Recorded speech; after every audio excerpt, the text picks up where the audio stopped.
A very warm welcome to everyone. Thank you for joining us.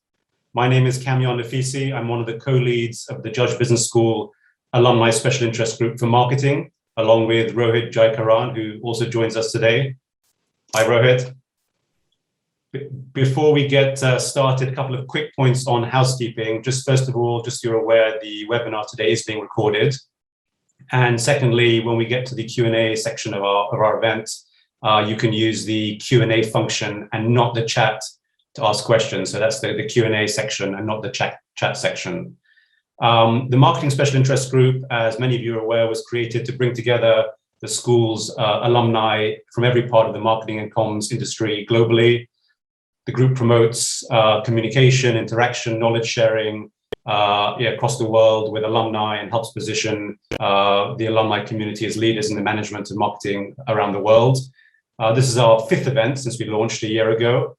And we're very excited today to have a very special program for you. We're delighted to be partnering with the Center for Strategic Philanthropy to talk about the role of marketing and philanthropy. The Center for Strategic Philanthropy is dedicated to enhancing the impact of philanthropy through research, executive education, and through the convening of diverse voices. And we're really excited to be joined today by 2 leading figures in the philanthropy sector and from the center, Clare Woodcraft and Shonali Banerjee. So I'll ask both of you, if you would, to briefly introduce yourselves and share a bit about your background and career journey so far. So Clare, perhaps we could start with you. Yes, sure. Thanks so much, Cam. Great to be here. Thank you to everybody who made this possible. Brilliant that we've been able to partner with you guys to have this discussion. So I think you've got some information in my bio in advance of this event, but essentially my background has always been in emerging markets, looking at socioeconomic development. So how do we create social value in that space, be it through philanthropy or through aid or investment? What is it that we need to do to ensure progress towards things like the UN Sustainable Development Goals? And how do we create system change and impact? But within that experience, which spans pretty much, I think, over 2.5 decades now, I've also had various communications roles that have overlapped with the social impact agenda. So, for example, I was heading up Visa International's public affairs portfolio in emerging markets, which very much was about working with the comms teams and also with the CSR teams. I also was the director of communications for Shell in the Middle East and North Africa, where again, my remit was partly comms, but also I spent a lot of time on the social investment portfolio. And prior to that, I was strategy director at Burson Marsteller. I'm sure you're all familiar with Burson Marsteller. Burson Marsteller is ASDA, or the name was ASDA, of the Middle East affiliate of Burson Marsteller, subsequently rebranded fully Burson Marsteller. So it was a kind of a joint venture when I started with them. So that's my comms and marketing background, if you like. So I'll stop there and hand over to Shonali. That's great. Thank you, Clare. Shonali, over to you. Thanks so much, Clare, and thanks, Cam, for the great introduction. My name is Dr. Shonali Banerjee. I'm a research associate here at the Center for Strategic Philanthropy. So my background is a little bit a foot in both fields, both on the practitioner side and on the academic side. Before I became an academic, I worked in the philanthropy space, both in the US and also in North Africa and Southeast Asia. I originally started out working for a crowdfunding platform where I really originally started out in the NGO sector, and then I started learning a lot about fundraising. What are the barriers to nonprofits, particularly those on the ground, getting access to funding? So rather than from a funder background, I came from a fundraising background. And then I subsequently did quite a bit of research, both through my master's and my PhD, on digital platforms, micro-philanthropy, philanthrocapitalism, all these sorts of things. So I have quite a lot of insight, both from my academic research and also some of my professional work that I hope might be useful for our audience this afternoon. Great, thank you both so much. That's great stuff. So the plan today is to have a discussion very much at the intersection of marketing and communications and philanthropy, and to explore how marketing and communications in philanthropy can help shape debate, unlock resources, and change behaviors. So we're going to have a conversation with Clare and with Shonali, which Rohit and I will moderate. And then sort of halfway through, we're going to start to shift over to Q&A of the audience, as I mentioned at the outset. So please do be thinking about your questions for both Clare and Shonali. Okay, great. So without further ado, let's dive straight in. And Clare, perhaps you could kick off with the first question. What are the key topics and trends in marketing and communications in philanthropy as you see them? Clare, you may be on mute. First, and then I'm happy to share. So I think, thinking about this in advance of our event today, inevitably, a lot of the big structural shifts, if you like, are very similar to what's happening in regular communications and marketing. So if you like, the product may be philanthropy, but the methodologies and the approach and the strategy are often very similar. But I think there are three particular areas that I think resonate in particular, where I see a crossover and a particular impact on our sector. So starting, the first one is around this issue of authenticity. So I'm sure as Marcom's experts, you all have watched the 2013 Naked Brand movie.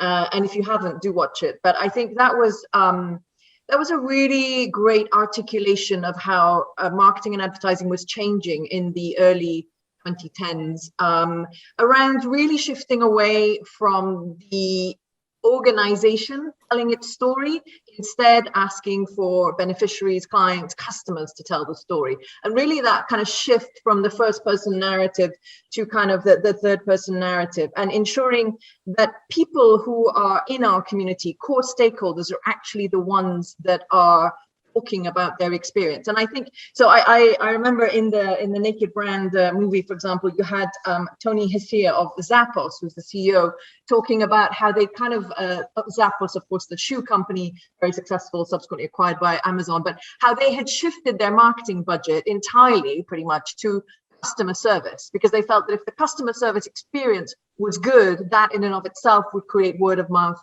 and viral positive reputational output. And I think that's really happening in philanthropy over the last few years. There's much more focus on trying to get grantees in the field, if you're a grant maker, beneficiaries in the broader community, stakeholders and partners to talk about the work of philanthropists rather than have philanthropists do it themselves. And I think that's great for two reasons, because one, it actually forces focus on quality, just as Zappos said, that focus on the quality customer service, which focuses the philanthropist then on quality impact delivery. So are you actually delivering impact in the field? It also forces the organization, be it philanthropy or a commercial organization, listen and use testimonials. So that's the first big shift. The second two, which I'll cover very quickly. Second is kind of an obvious one, this issue of audio visual. So, I worked in communications back in the day where we used to spend a lot of time drafting reams of content, reams of the stuff, and briefing books and for public interventions, and really a lot of writing, content development. And I think that shift into much more of an audio visual message took longer in the philanthropic sector, but now it's really come to the fore. So I think philanthropists are also realizing, particularly because of the nature of their work, it's a powerful narrative. You're going out, you're trying to make the world a better place. How much nicer to be able to see that than have to read some kind of UN style 30-page document to explain it. So I think that shift to audio-visual is the next key one. And Nike's experience, the Nike Foundation, is a great example. So if any of you haven't seen the Girl Effect, we can post the link, but that's a great video that just very quickly summarizes the issue around young girls, which of course was driven by their own issues around sustainability and ESG metrics. And the final thing I think is transparency, and we can come back to that later, but just very quickly to say, transparency is something that impacts all organizations, but particularly for philanthropists, because, philanthropists need to be demonstrating where is the value add. And I think historically, there wasn't so much pressure on organizations to do that, but now in the digital age, can't hide, and for good reasons. Stakeholders are calling out for philanthropists to share the outcome of their work, good or bad, and I think that again is a very positive trend. So that's quite interesting, Clare. That's from a very corporate perspective. What I'd like to do is also ask Shonali for the other side of what we see in terms of the big shift or the big trends when it comes to marketing and communications, but this time from the perspective of philanthropic organizations. Shonali? Sure. Thanks so much, Rohit. And I think, I mean, these are some really, really interesting points that Claire brought up. And I do have some thoughts about, what are these kind of big shifts? And one of the things that I was mentioning is that obviously I've been on the fundraising side, not just on the funders side. And one of the things that really seems to be both the case from organizations that are applying for grants, applying for funding, but also just from the general public, and just in terms of what is the temperature around philanthropy globally? What is the temperature around how how marketing should be going in philanthropy? I think a lot of times in the past, and perhaps this is because we were not in as digital of an age as we are now, with social media, with everything, there were a lot of organizations, philanthropic organizations, or be they CSR or private foundations, could get away with with doing philanthropy without actually having to sort of address issues within their company or within their overhead brand. And I feel like now what you're really seeing, particularly in terms of public perception, folks are having, the public is having a lot of trouble kind of disentangling an organization's philanthropy, be it a family office, a corporate, et cetera, from the philanthropic work. And Claire mentioned the Nike Foundation and their Girl Effect campaign, which is a perfect example of this. I had colleagues in an organization I used to work for who actually did some work with Nike Foundation, and they would say that when you get to the Nike Foundation offices, you don't see a Nike swish anywhere around those offices. There's pretty much no real indication of the sort of the parent brand or the parent company. They're really trying to carve out an identity and a brand for themselves as a philanthropic entity. And I think this is something that perhaps a lot of folks who are on the call right now, who are listening here, might be struggling with this perhaps in their own organization, if it is sort of an issue of distinguishing from a particular individual or a particular company. And I think this is something that a lot of us need to spend time thinking about what is the correct balance. And so if we're talking about big shifts in philanthropy, what is the public perception of the individual person, of the company? How are we actually marketing ourselves as philanthropic institutions? So I think that probably is a great place to start this conversation. That's great. That's really interesting, both Claire and Shonali, on your initial comments. And you were beginning to touch a little bit on some of the topics around purpose, sustainability, ESG, environmental, social, and governance criteria. And obviously purpose, sustainability, ESG are becoming increasingly important, and there's a huge rise in awareness around that. And there are obviously connections between that space and corporate philanthropy, for example. And Claire, it'd be great to hear a bit about your views as to how those areas are connected. Yeah, I mean, that's a bit of a quagmire, isn't it? That whole space, we've managed to create a complexity of lexicon that now, increasingly people roll their eyes when you dare to talk about sustainability, which is a real shame, because I think something really interesting has happened over the last 20 years in that space. So if you look back to sort of the 90s or the early noughties, companies, there were kind of two camps. There were commercial organizations talking about ESG metrics, and then you had the social investment philanthropy camps talking about UN SDGs, and never the two did meet. Now, of course, you have, with things like impact investing, you have this continuum of capital for social change. So you see commercial organizations looking at impact investing as part of their portfolio.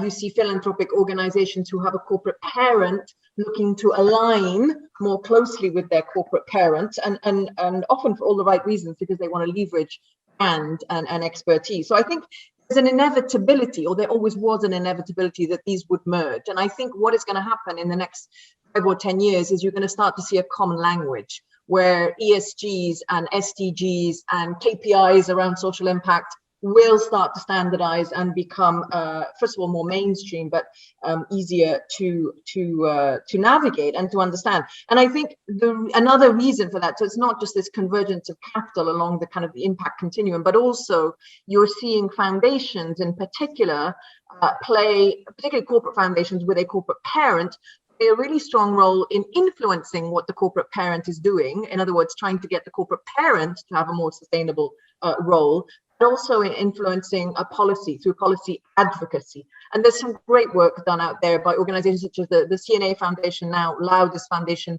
which is from the CNA brand. So the private company of CNA, which of course is around fashion, doing a huge amount of work now on sustainable fashion. And they do that through their comms and marketing, is really by talking about policy change and system change and how you can go about that. Chanel Foundation does the same thing. They're working closely with the OECD. Chanel Foundation is focused on female empowerment, and they do a lot of work on research on female empowerment. So I think it's that convergence of capital coupled with the appetite for policy and advocacy input. And finally, that piece around really wanting to help the corporate parent itself do more impactful stuff. And that was certainly the case when I was working at Shell Foundation, where we tried to support the social investment portfolio of the corporate parent for it to become more systemic and impactful. That's actually quite interesting, Claire. And also a big thank you to Jack, who's sharing links as Claire and Shonali talk to you. You can find those links in the chat section, but do remember, if you have any questions, you can use the Q&A section on the Zoom app. So actually, Shonali, I want to ask you a question. I mean, you talked about how you started your career, so to speak, from the fundraising perspective. And of course, a big part of that fundraising process today is digital and digital marketing and social media, and being social media savvy and being able to tell that story right. What do you feel are some of the best practices that can be adopted, and perhaps some of the mistakes that people make? Sure. Thanks so much, Rohit. I think this is a fantastic question, and I'm sure one that quite a lot of folks on the call are really thinking about today and perhaps every day. And I think this is an interesting question now, because you have philanthropic entities that are older, that have had to have sort of a decades-long evolution in how they communicate and how they market their philanthropy or their fundraising. And then on the flip side, perhaps you have some newer organizations that have sort of popped up in the digital era, and social media fundraising, digital fundraising is the only thing that they know, and it's the only thing that they've been good at. So as I said, I've done a lot of work, both professionally and academically, around crowdfunding platforms, which completely operate in digital spaces. And just to share a few insights from that space. And I'm happy to share some of my articles as well. I'm sure Jack will be able to do that. So one of the things that I think perhaps a lot of us who have worked in philanthropy really underestimate is the digital transformation that's happened, the speed with which it even transformed from the public looking at, say, social media on their laptops, on their computers, the speed with which it moved to, we pretty much only operate on tablets and phones now, has been pretty astonishing. And I think a lot of philanthropic organizations, because perhaps they're stretched a bit thin, or their communications and marketing teams are not totally robust, they haven't been able to make that shift into making a lot of their marketing mobile friendly. And I think this is unfortunate in a lot of ways, because it does really detract viewership. It detracts from engagement. So when I was working in the crowdfunding platforms, we spent a lot of time collecting user experience data. And so I would definitely recommend, if this is something that you are able to do, if you can trial any digital campaigns, if you can, even just, it doesn't have to be any sort of massive thing, a friends and family trial of a digital campaign, or, are these links working? Do these photos really look good online on your phones? I think this is a simple thing that folks can do to really improve their digital outreach and their digital marketing. The reason I say that is because one of the things that my research has shown is that when you're, say, for example, you're scrolling through a Facebook feed, or you're scrolling through a Twitter timeline, Instagram, etc., in order to engage with someone, you need to have a photo or a message that is appealing enough that someone physically wants to touch it with their finger on their phone. Say they're sitting in an Uber, from the train station going home, they're scrolling through social media, they physically need to want to touch it. So that should really play in to what type of imagery you're using, what type of video content you're posting, what type of, even how you're marketing your logo, where it is it easy to read, is it user friendly? Because I think a lot of us are not considering, how visceral these things are now. And perhaps, old school philanthropic marketing, you see, particularly in the development space, emerging markets, which is where we work, it's a lot of, there's often sad kids, crying kids, poor kids, a lot of this sort of poverty imagery. Is that something someone's really going to want to touch? If it's a poor quality image that is really blurry and you can't tell what's really going on, am I going to want to touch that? So hopefully that, obviously I could speak on this ad nauseum, but I'll wrap it up there for now. But this is something, I'm very happy to answer questions on this, but perhaps just a little bit of food for thought around that, you need to want to touch it. That's great, Shonali. What especially what you were talking about there about the challenges around digital communications and Claire, I was thinking that perhaps you could talk to us a bit about, how you see some of the, at a sort of broader level, some of the biggest challenges facing marketers and communicators in philanthropy. Yeah. I love how Shonali and I were giving you intergenerational synergy in that she's kind of got the digital version and I'm still very analog. So I hope that's helpful for our audiences to get two different generational views. So I think, in terms of challenges, clearly, exactly as Shonali had said, this whole digital space, I think, is something that everybody is still struggling to navigate, especially analog people like me. And of course, the pandemic has forced us to fast track digitization. And that's certainly something that we saw in our research when we looked at philanthropy and COVID, in particular in the global South. We should emphasize always that our markets are in the global South.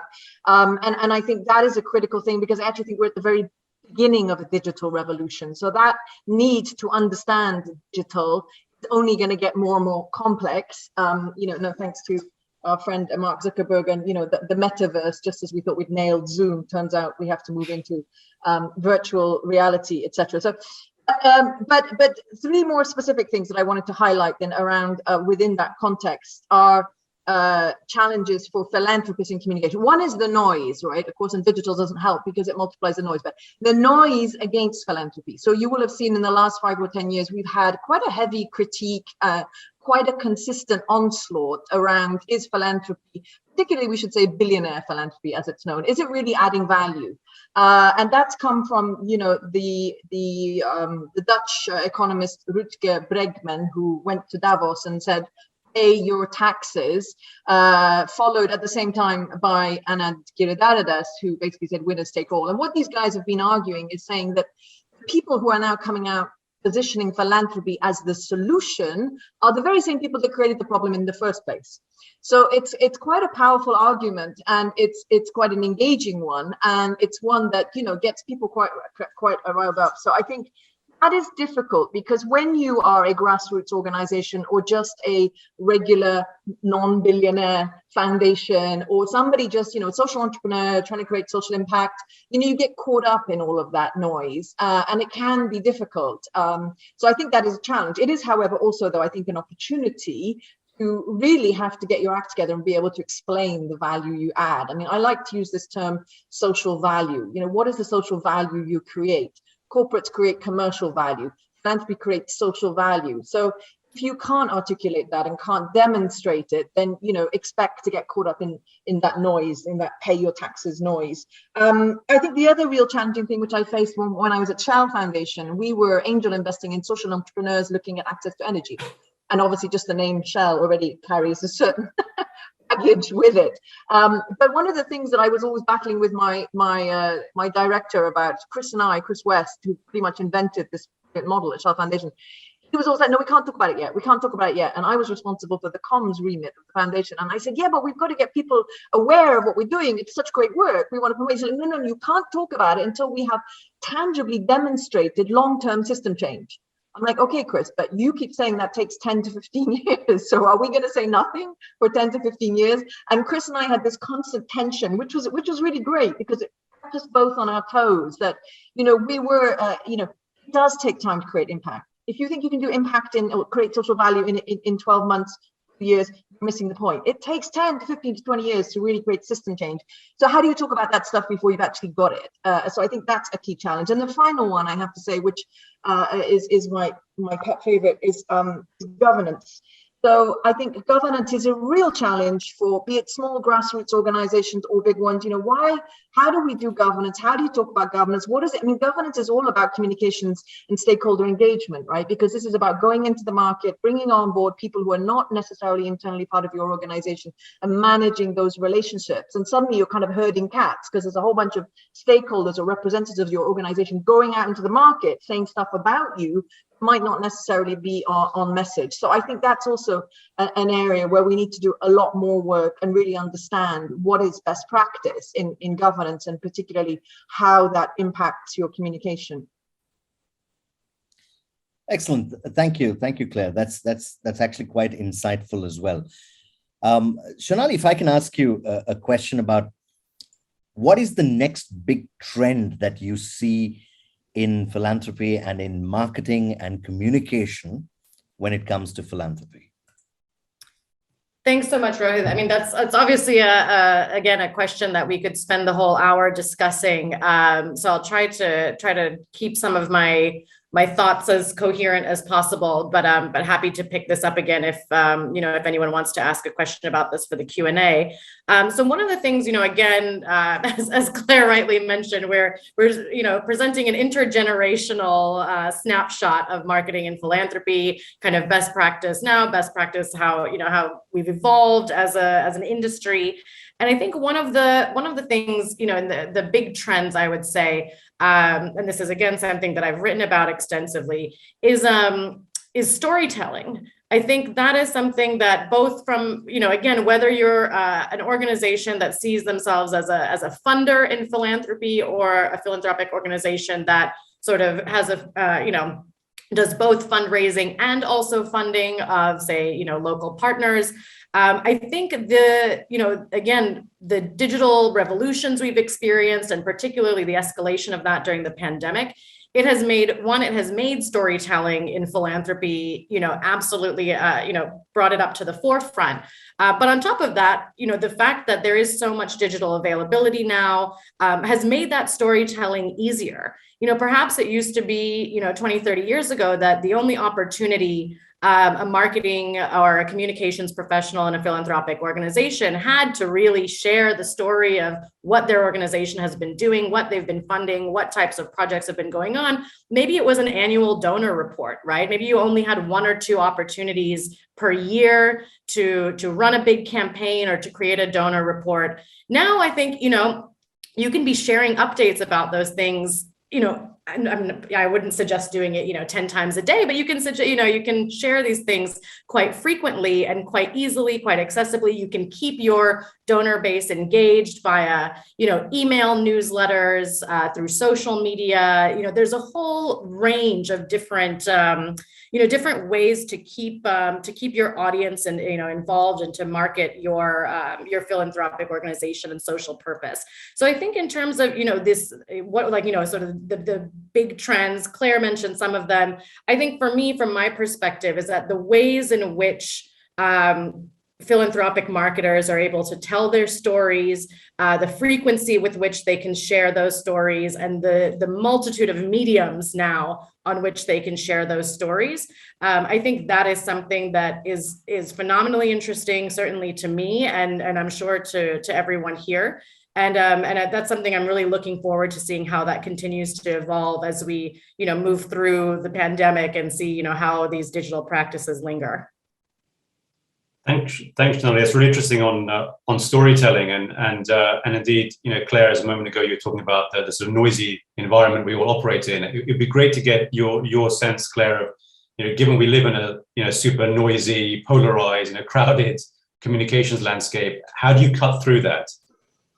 Yeah, and just to add to Shonali's point about storytelling, I do think I was surprised. I was once listening to a webinar with a high net worth philanthropist who was just started doing impact investing, and the question was, how do you get more people into the impact investing space?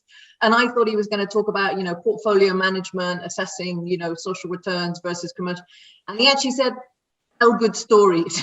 So I was like, wow, okay, if that is the technical advice, then and it's true, of course, it does resonate. That's what drives people to action. So within that, then, you know, cut through. Yeah, of course, if you've got a great story, then that's how you get cut through. I mean, with everything that's happening, has been happening recently within the UK government, I think we're all becoming more and more familiar with this idea of cut through.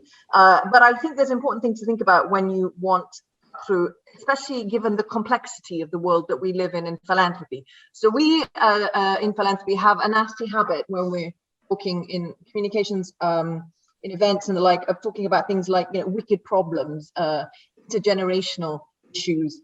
Is it scalable and replicable? What's the exponential opportunity? What's the system change opportunity? I remember when I was at Shell Foundation, we used to say, when people said, what do you do? We'd be like, well, we create entrepreneurial solutions to scale.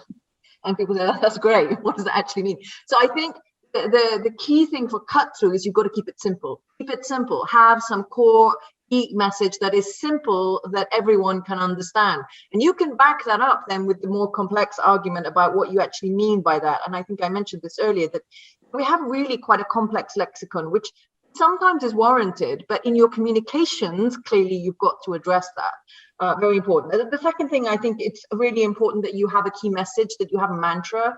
I think, you know, people are too keen in many industries to talk about lots of different things, but I think you've got to be consistent in your messaging, right? I mean, so for example, the Center for Strategic Philanthropy, from the very beginning, we've been very clear that we focus on Global South, emerging markets, Global South, emerging markets. And we've kept saying that right from the very beginning, because that is the reality. You know, we focus on Middle East, Africa, and Southeast Asia. And I feel that the brand and the outreach that we've created, it really is focused on you know, the Global South and particular issues in that space, which is great, because it would have been very easy to be clustered up with every other organization that's working on philanthropy and looking at particular North America, of course, where the vast majority of philanthropic capital historically came from. And the third thing I think you need to really think about is ensure that you know what you stand for, which I guess relates to my last point. So we talk about our focus on emerging markets, Global South, emerging markets, Global South, getting voice to the Global South. And we're very clear about that. And that has actually led us to becoming part of a movement around power balances. And so we've been researching and engaging through events and outreach around this idea of shifting the power balance from the global north to the global south, around philanthropy, around best practice. And, you know, we ended up, you know, allying with this movement that already existed, that, which is Shift the Power, which was born out of a hashtag. Now it's kind of a full-blown movement with a website and the like. But it is, you know, a la Black Lives Matter. What I like about Shift the Power is it's simple, it's to the point. It also fundamentally speaks to your values, and therefore at the same time really tells people who you are. And I think that's how you can get cut through when there is such a huge amount of noise and such a huge amount of complexity in our sector. That's actually quite interesting. And as we progress in this webinar, what we see is there are many things that are changing. There are different approaches. There's us having to develop new skills. Shonali, if I could direct this question to you, what does the future talent in marketing and communication in philanthropy look like? You know, what are the next generation of skills that marketers and communicators need? Sure. Thanks, Rohit. I think, you know, of course, naturally, I'm going to sit here and say it's digital skills. It needs to be digital skills. But I think beyond that, I mean, of course, I think we all recognize that there are certain, especially for marketers and communicators, there are certain, you know, sort of digital skills, digital competencies that need to be there. You know, if you've never really touched social media, then, you know, perhaps that's something that you'll want to get someone on your team to you know, make sure that they're quite strong in that sense. However, what I've also seen in a lot of philanthropic organizations is that, you know, you have marketing and communications teams that they sort of throw all those digital aspects. They say, oh yeah, the interns will handle it. Or, you know, they throw it to junior colleagues, they throw it to younger colleagues, throw it to digital natives on the team. But the thing that happens there is that you end up, you know, if you have a turnover of junior colleagues, a turnover of interns, I certainly know back in the day, When I was studying, internships, maybe they were 4 months, 6 months, a year. So what happens is that, they take those skills with them unless you're sort of upskilling the rest of your team and the broader staff there. So that's certainly something, if we can get a little prescriptive for a second, that's certainly like a best practice that I would really recommend, is that don't just sort of punt all of the digital comms and digital marketing to junior colleagues. Make sure that they're, that a lot, it doesn't have to be that the whole team is phenomenally competent in this way, but do make sure that it's not something that's getting lost in any sort of personnel turnover.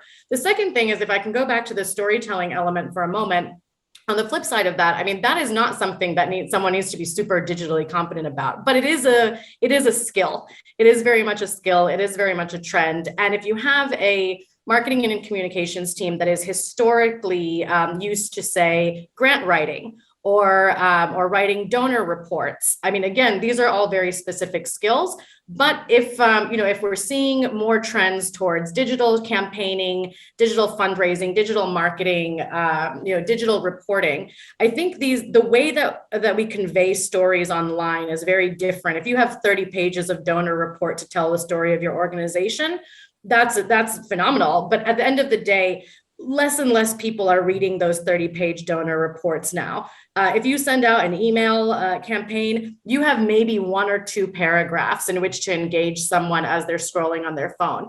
Even less so if you're on social media. You've got maybe 3 lines to hook them in. So I think those skills go beyond just the technical elements of can you use social media, like how quick are your fingers. It goes to do you actually understand, are there people on your team, are there marketers on your team, communicators on your team that understand the difference between how one should market for these different audiences, for the donor audience, for the, those who you need to report upward to, perhaps for the wider public audience, if you're still doing mail, mail pamphlets or, on the street fundraising versus email campaigns versus social media. Do you have folks on your team that are actually, really competent at adjusting how we tell the stories? As Claire was mentioning, the message of the story stays the same and should stay consistent, but how you tell the story in different mediums is what should be adjusted. You can't sort of just have a one-size-fits-all approach. That's really interesting, Shonali. And actually, on the back of that, you talked about how it's important to understand how you communicate differently across different mediums. But I'm also just thinking, given that you guys at the center work extensively with the Global South, are there also differences across cultures or generally between the kind of Western established foundations and some of the foundations in the South? Are there differences in how they communicate and what best practice looks like? Absolutely. I'm sure Claire and I have a lot of thoughts on this. Claire, do you want to kick off? I'm happy for you to go first, Shonali. Go ahead. Sure. Yeah. Yes, I think that is a very important point, Cam. I think, again, as someone who has worked for foundations in the Global South and also done most of my research in the Global South, I think it's super important. And I think particularly if there are folks on the call who work for, large international organizations, I think it's really important to make sure that when you're, say you're a large American foundation, but you have operations in several different countries, that when you're marketing in those different countries, again, just, picking up on my last point about the one-size-fits-all approach, sometimes, something that goes over super well in India is not going to go over well in South Africa and is completely different than how you would market it in the States. Obviously we do a lot of work in the Middle East. You have, different periods of time around, say, Ramadan, where you're doing a lot of philanthropic campaigning. You have the cultural institutions around Zakat. In India, you have Dan. So I think having a bit of cultural awareness is really key. And particularly if, going back to the previous question you posed to me, looking into the future, we live in a very globally connected world where it becomes very obvious very quickly if your marketing, is only aligned, say, with the global North audience or something like that. And I think it's very easy to be called out on those sorts of things, particularly with, conversations, as Claire mentioned, around philanthropy. There's a lot of criticism now. There's a lot of tensions. There's a lot of, people really want to be engaged with where the dialogue is now. But sometimes if you pull a trigger on a marketing campaign too quickly without really making sure that it's, say, culturally sensitive or culturally appropriate, you can get your brand into a little bit of hot water there. So Claire, I know Claire's smiling because I know she has some thoughts on this. Yeah. I know all about hot water. Yeah. So I think, I think it's important when you're looking, and especially a center like ours, we do want to promote best practice, and, there has to be some kind of, we talk about the institutionalization of philanthropy, and sometimes, less complimentary fashion, the professionalization. So I'm always very keen to say, there are some best practice standards that should be geographically agnostic. So, the way you go about developing your strategy in terms of the inputs, the methodology, if you like, can be geographically agnostic. But as Shonali said, there is, of course, a huge amount of a cultural context and nuance. And I think that is particularly important if you look at emerging markets for one specific reason. I mean, there are many other reasons, but the one that stands out for me, which is something, again, we looked at in our COVID-19 report, is this issue, and Shonali touched, the hot water thing. So really how you engage with government. So let's not forget that many of these markets are not fully fledged democracies. Many governments in the global south are still quite suspicious about philanthropy. They see it as potentially a historical tool of funding civil society and hence opposition. They see it as a means towards insurgents against any particular ruling regime. So governments historically have been very skeptical, have often really created barriers, stymied philanthropic capital flows. I think that that's one strong commonality across emerging markets in the global south, is that you want to be able to take the government with you in terms of helping them understand the opportunity of philanthropy. Because if not, it's not only the hot water scenario, but it's also the fact that you don't get system change and reform in the ecosystem. So a lot of these governments are trying to figure out, how do we regulate this philanthropic capital thing, especially when we know that it kind of comprises everything from small grassroots cooperatives right up to impact in funds that businesses are investing in.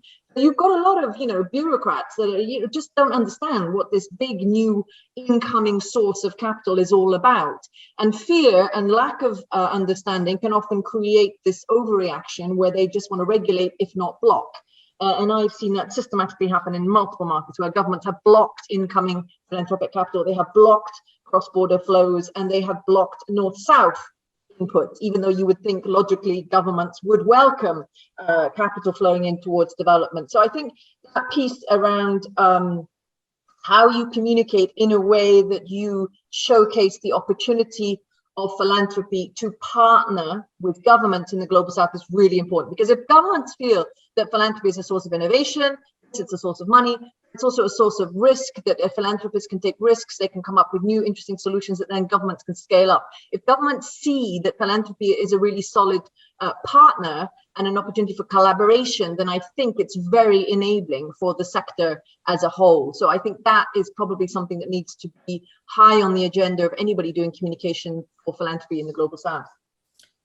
That's actually quite interesting, Claire, because it really touches upon the topic that you need to know how to communicate, what to communicate. So in that sense, what advice would you give people in the philanthropy or marketing sector, to perhaps look at developing careers in the future in this space? What sort of advice would you give them? That's for me or for Shonali? Claire, why didn't you go? Sorry, for me. Okay, great. Yeah, I'm sure Shonali will add as well. So I think advice is, of course, skill set is changing somewhat. I think we've already, clearly highlighted the need to be digitally savvy, etc. But I think, the communications role now, because of the points we've talked about, being much more about telling the story of those in our community rather than our own story. I mean, in the day, if you're a comms manager, you're going to go off, develop the content and send it out without having to necessarily engage with a whole array of people. Now, as a comms person, you've really got to be out in the market talking to stakeholders. I remember when I was running Emirates Foundation, my comms team, I was pushing them to go and talk to our program managers, and we actually turned our program managers into comms champions, because our program managers were on the ground, and I was constantly saying, which is a bit weird coming from an analog person to young digitally. So I'm like, guys, just get your mobile phone, get out there and go and interview, get footage, get clippings, get audio visual content from the people you're working with. So I was encouraging my comms team to see the program managers as really their ambassadors and their, you know, their partners. And I think, so that's a different skill. You know, that's not about going off and sitting on your own and creating content. That's about engaging. That's about change management, convincing these very busy program managers who are more worried about their metrics and their impact they've created, suddenly saying, hey, can you produce a few videos? And in the beginning, they were like, what? I think I have enough stuff to do. But over time, they started to realize that creating these videos was helping them to demonstrate the impact that they were having. So I think that's really important, that whole idea of engaging with the broader ecosystem. I also think they need to be good at issues management, problem solving. I mean, that's probably the case for any job these days. But I think you know, we are kind of like issue city now on the planet, you know, now with multiple, you know, as we said, wicked problems from climate change to other, you know, big structural issues around poverty, war, COVID, pandemic, etc. You know, I think they've got to be really able to understand the bigger picture and how that relates to the comms narrative. I think they've got to be super creative. I think, you know, there are different ways of engaging people now that is not just about traditional content development. I mean, we're doing some work with this wonderful Jayakaran from Nigeria. So she's an up-and-coming Nigerian philanthropist who's also, as her name suggests, a DJ who's using her music as a form of communication and engaging and bringing people to that space. I think that's just one example of really thinking differently. And finally, I think they really, yeah, they've got to be up to speed on global context. You know, you can't be writing in any kind of discrete format anymore. You've got to be thinking about the broader ecosystem. Indeed, when I was at Child Foundation, we actually created a new role on the back of our communications department, which was about sector reform, because we realized that no amount of investment in our amazing social entrepreneurs was going to create system change if there wasn't reform within the public sector framework. So we started to connect that. So I think it's a whole wide range of different kinds of roles and different kinds of skills now. It's something that we are trying to cluster up under our executive education program. So this is something we've developed specifically for practitioners in the Global South. And there is a strong brand and marketing component therein, because clearly, and it's something we say during the course of our program, if you can manage your brand effectively, not only do you have a fabulous convening tool, but you also have a great platform on which to demonstrate your impact, share impact, learn about impact, share lessons learned, and just build an operationally more effective approach to philanthropy.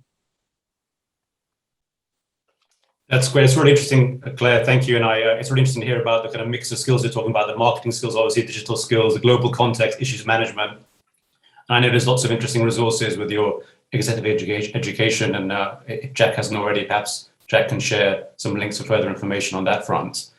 And we are, of course, very keen to have a Q&A as well. So please be thinking about your questions for the panel. We do have a great question from Professor J.D. Prabhu, the judge. JD, it's great to have you on the call. Very interesting question around ESG, which is probably a good one for you, Claire. So the question is, what impact will the mainstreaming of ESG into corporate strategy have on corporate philanthropy? And I know we've touched on this a bit, but JD is also asking specifically, will the latter go the CSR route? So it'd be great to perhaps hear a bit more from you, Claire, if you could add to that. Yeah, that's a great question. And thank you, JD, for putting us on the spot and to do some deep thinking about these things that I just threw out there. But it's a great question. And I can speculate what the answer is, and it would be a great research topic, because I think you're saying, would they go down the CSR route? I don't think so. I think the days of CSR are really over. I think people working in the sector, in philanthropy, in CSR, in social investment, understand that kind of traditional bolted on rather than built-in approach simply doesn't work. I'm actually quite optimistic from my time at Shell. So I worked with Shell Corporate and then with Shell Foundation. And given all the other global trends we've talked about, I think that there is an opportunity for co-influencing here. So I think philanthropists, by working with corporates on their ESG strategy and helping corporates understand that philanthropy can contribute massively to their ESG strategy, can build an opportunity to influence corporates, they can also then start to have conversations, as we did at Shell, around, so if you speak ESG, do you also speak SDG? You know, and how can you start to bring that language together? How can you start to speak a common language? And I think they both, you know, this alignment between a corporate ESG strategy and philanthropy actually creates massive opportunities because it creates a multiplier effect. So if I look at Shell Foundation, for example, we were very clearly an independent foundation. We had an independent endowment that was given by Shell, the corporate, of course, but Shell had no control or involvement in our day-to-day operations. However, we talked to the corporate about what they were trying to achieve in their social impact investment. And we were able to seed ideas for them in areas where perhaps they might have thought, oh, we're just going to do a little bit of traditional short-term CSR. And we would come along and say, hey, we've got a proven model here. You know, you're going into South Africa, rather than go off and do some discrete bolted on CSR, why don't you look at scaling up some of our social entrepreneurs that are already working in Africa? So I think as long as you respect the boundaries that are created by the Charities Commission, I think, you know, having those conversations around how SDGs and social impact metrics support an ESG agenda are very powerful. And they relate back to where we started this conversation around this convergence on the impact continuum and the convergence of capital. If you look at the SDGs, these are massive socioeconomic entrenched challenges. You are not going to solve them with one actor alone, and we're not going to solve them with just a few $1 million. The billion, trillion dollar issues that we need. So I think that is the huge opportunity, that if ESG and philanthropy start to merge, start to speak a common language and understand their respective value add, that's a very powerful opportunity for system change. It's actually very interesting that right through the talk, what we're talking about is so many things we need to see in different from a different perspective as well. Now, Claire, you touched upon the executive education bit that you're involved in, but perhaps if I could ask Shonali to just tell us a little bit more about the executive education program that you have, which kind of covers a lot of what we were talking about today. At least I'm assuming it does, or I hope it does. And who is that sort of an education education program for, like your target audience? Like, how do I know that's for me?